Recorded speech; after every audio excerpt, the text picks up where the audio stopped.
आप सबको डॉक्टर रजनी रमन झा, सह आचार्य संस्कृत विभाग, महारानी सुदर्शन राजकीय कन्या महाविद्यालय बीकानेर का प्रणाम स्वीकार।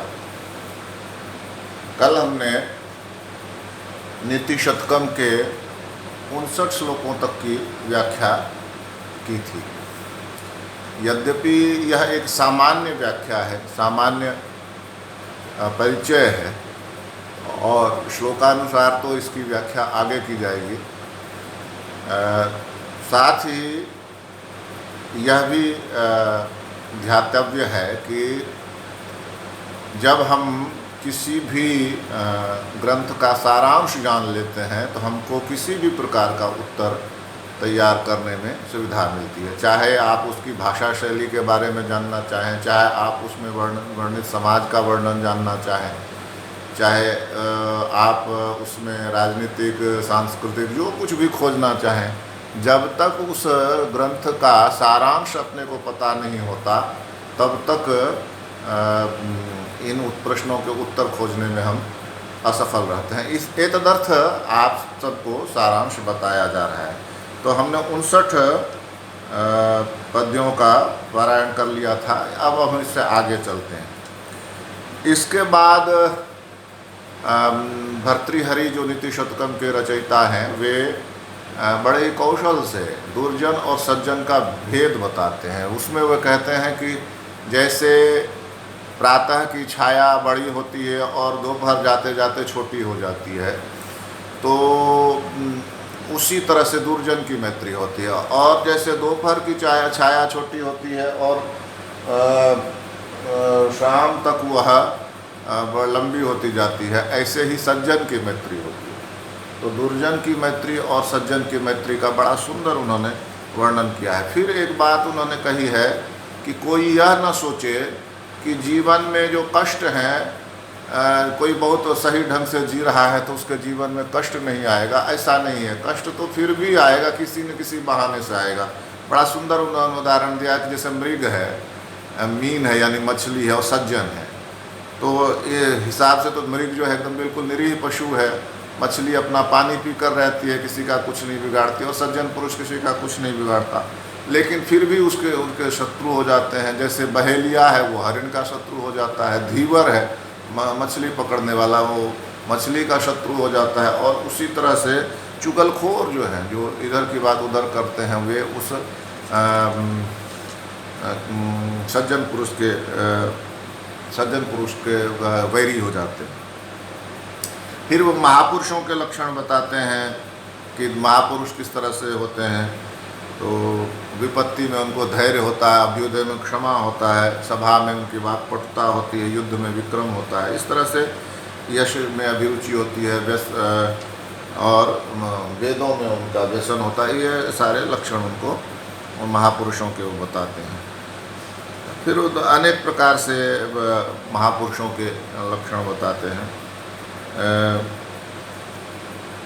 संगति से, फिर वो कहते हैं संगति कैसे क्या होता है, तो कहते हैं संगति से गुणों की उत्पत्ति होती है और संगति से ही गुण जो है वो समाप्त हो जाते हैं।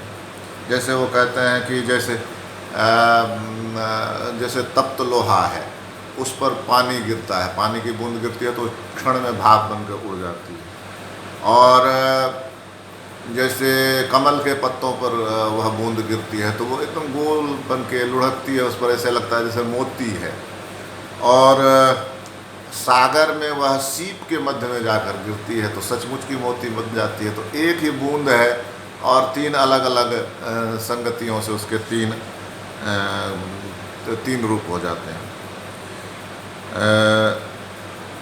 फिर वो पुत्र के बारे में कहते हैं कि वस्तुतः लाभ क्या है, तो कहते हैं यदि पुत्र आपका आज्ञाकारी है तो वह एक बड़ा लाभ है।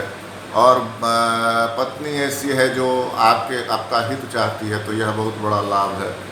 और मित्र ऐसा है जो आपके सुख और दुख में आपके साथ रहता है, तो ये भी आपका बहुत बड़ा लाभ है। फिर वो कहते हैं कि मन को ज़्यादा भटकने नहीं देना चाहिए। आप शिव की उपासना करें या केशव की उपासना करें, उपासना आप एक की ही करें। तो इसी बड़े सुंदर उदाहरणों से उन्होंने बताया है। फिर सज्जन व्यक्ति क्या करते हैं कि दूसरों का गुण बताते हैं और दूसरों के गुण को बताते हुए वे अपना गुण भी बताते हैं, ऐसा वे बताते हैं। फिर वो कहते हैं कि परोपकारियों का स्वभाव कैसा होता है, तो कहते हैं जिस तरह से वृक्ष फलों से लदता है तो नम्र हो जाता है, नीचे झुक जाता है, तो उसी और बादल जिसमें जल होता है वो भी नीचे झुक जाता है। तो इसी तरह से जो अनुद्धत पुरुष होते हैं, जो स्थिर चित्त वाले पुरुष होते हैं, वे समृद्धि से क्या है वो और झुक जाते हैं। एक बढ़िया उन्होंने कहा है कि परोपकार अपना आभूषण क्या है, परोपकारियों का आभूषण क्या है। कहते हैं श्रोत्रम सुते नैव नत कुंडले न कुंडले, कि कान की शोभा कुंडल से नहीं है, कान की शोभा है श्रुते नैव, अच्छा अध्ययन, अच्छी श्रुति, अच्छी बातों को सुनने से। और दानेन पाणि, और हाथ की शोभा किससे है, दान से, न तो कंकण से नहीं है। विभाति काया करुणा प्राणम, जो करुणाशील पुरुष हैं उनका शरीर किससे होता है, शोभा पाता है। तो कहते हैं परोपकार न तो चंदन है, न परोपकार से न कि चंदन से। सन्मित्र के लक्षण फिर बताए हैं। पापा निवारयति योजते हिताय गुह्यम निगोहति गुणान प्रकृति करोति आपदगतम न च जहाति ददाति काले सन्मित्र लक्षण एकदम प्रवदंति संत। पाप से निकालता है, हित में लगाता है, गुह्य बात को प्रकट करता है, गुणान प्रकृति करोति, गुण को प्रकट करता है। आपदगतम न च जहाति काले, और आपत्ति आने पर न च जहाति काले, समय पर छोड़ता नहीं है। सन्मित्र लक्षणम, सन्मित्र के यही लक्षण है। पद्माकरम दिनकरो विकची करोति चंद्रो विकासति, ये तो इस तरह की बातें फिर आगे सज्जनों के बारे में वो कहते ही रहते हैं।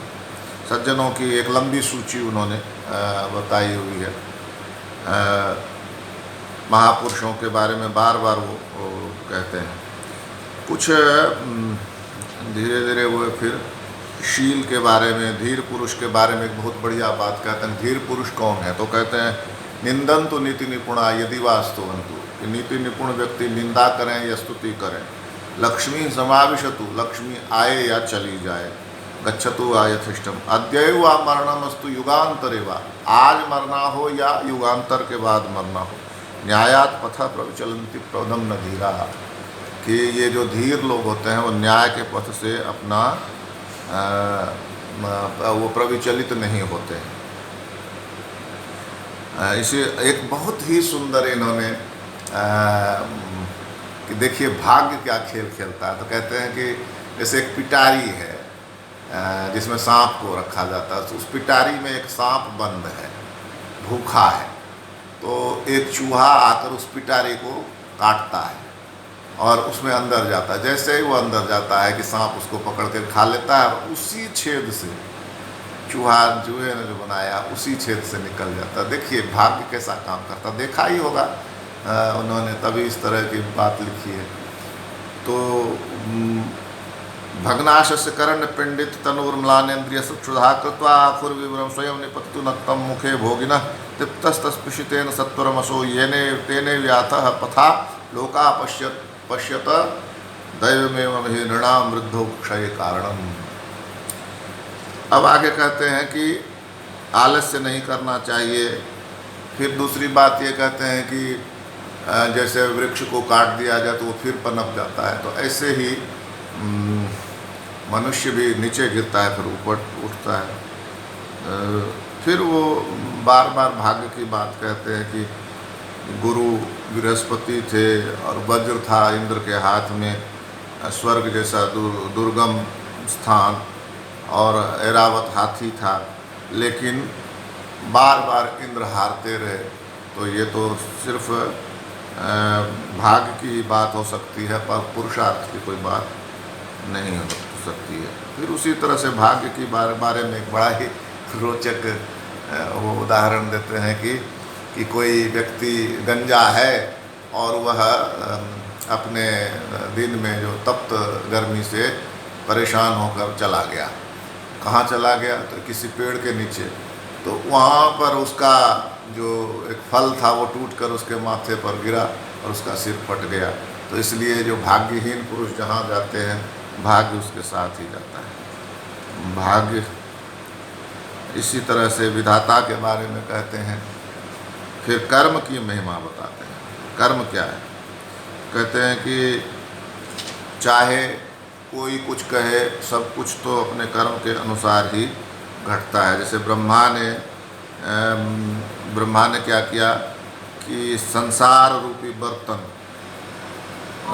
के लिए ब्रह्मा को किसी ने संसार रूपी बर्तन बनाने के लिए कुम्हार की तरह नियुक्त किया, और विष्णु को दशावतार में महान संकटों में डाला। हर समय विष्णु संकट में पड़े रहे। रुद्रो यन कपाल पाणी पुटके भिक्षाटनम कार्यता। रुद्र जिसके द्वारा रुद्र जो है भिक्षा, कपाल, खोपड़ी हाथ में देकर भिक्षा के लिए चारों तरफ दौड़ाया, जिसको महासंकटे। सूर्यो ब्राह्मति नित्यमेव गगने तस्मै नमः कर्मणे। और सूर्य जिसके कारण से आकाश में भ्रमण करता है, जिसके द्वारा कराया जाता है, तो वह कौन है? तो वह कहता है कि वह कर्म ही है, और उस कर्म को नमस्कार है। ऐसे ही बहुत सारे और भी श्लोक हैं। तो अंत में वो कहते हैं कि सत्कर्म जो है वो करते रहना चाहिए, उससे नहीं बचना चाहिए। धैर्यशाली, धीर पुरुष, इन सब की महिमा बताते हुए फिर वो शील की महिमा बताकर, और अंत में लज्जा गुणो जननीम स्वाम अत्यंत शुद्ध हृदयामनुवर्तन वर्तमानाम तेजस्विना सुखम असून पिसंत्य जंती सत्यव्रत वचन पुनः प्रतिज्ञान। जो सत्यव्रत हैं वे क्या क्या करते हैं कि वे अपनी प्रतिज्ञा पर दृढ़ रहते हैं। उस प्रतिज्ञा में यदि उनको अपने प्राण गंवाने पड़ते हैं तो भी वो उसके लिए तैयार रहते हैं। इसलिए उनकी जो प्रतिज्ञा है वो अपनी माता के समान होती है। इस तरह से हम देखते हैं कि वो कुल 109 पद्यों में उन्होंने नीति शतकम की रचना की है। नीति शतकम अत्यंत ही लोकप्रिय खंड काव्य है। यहाँ पर हम थोड़ा सा खंड काव्य के बारे में यह समझ लें कि खंड काव्य जो है वह, महाकाव्य तो बहुत बड़ा होता है, खंड काव्य एक छोटा सा हिस्सा होता है। खंड काव्यों में एक देश, खंड काव्यम भवेत काव्य से एक देशानुसारी चल, काव्य का एक छोटा सा हिस्सा होता है। और ये दो तरह के खंड काव्य होते हैं। एक खंड काव्य होता है जो जिसमें एक छोटी सी कथा चलती है, जैसे मेघदूत है। तो मेघदूत में यक्ष जो है वो उसको मेघ को वहाँ तक अलकापुरी तक जाने के लिए कहता है, और ये उस तरह एक कथा चलती है। और एक होता है ऐसा खंड काव्य जिसमें एक श्लोक का दूसरे श्लोक से कोई संबंध नहीं होता है, एक पद्य का दूसरे पद्य से कोई संबंध नहीं। तो नीति शतक उसी तरह का खंड काव्य जिसमें हर एक पद्य दूसरे पद्य से स्वतंत्र है। तो इस तरह से हमने नीति शतक का पारायण किया, और इस तरह से हमारा जो इस मास का जो सिलेबस है वह पूर्ण होता है। आगे यदि आप लोगों की कोई जिज्ञासा होगी तो उसका शमन करने का प्रयास किया जाएगा। प्रथम वर्ष के 5 वीडियो पहले हैं, द्वितीय वर्ष के 5 वीडियो बाद में है, जो उसमें लिखा नहीं गया है। लेकिन जब आप सिलेबस देखेंगे तो आप समझ जाएंगे कि कौन सा वीडियो किससे संबंधित है। और इस प्रकार से तृतीय वर्ष का जो सिलेबस है वो जुलाई महीने का पूरा होता है। धन्यवाद।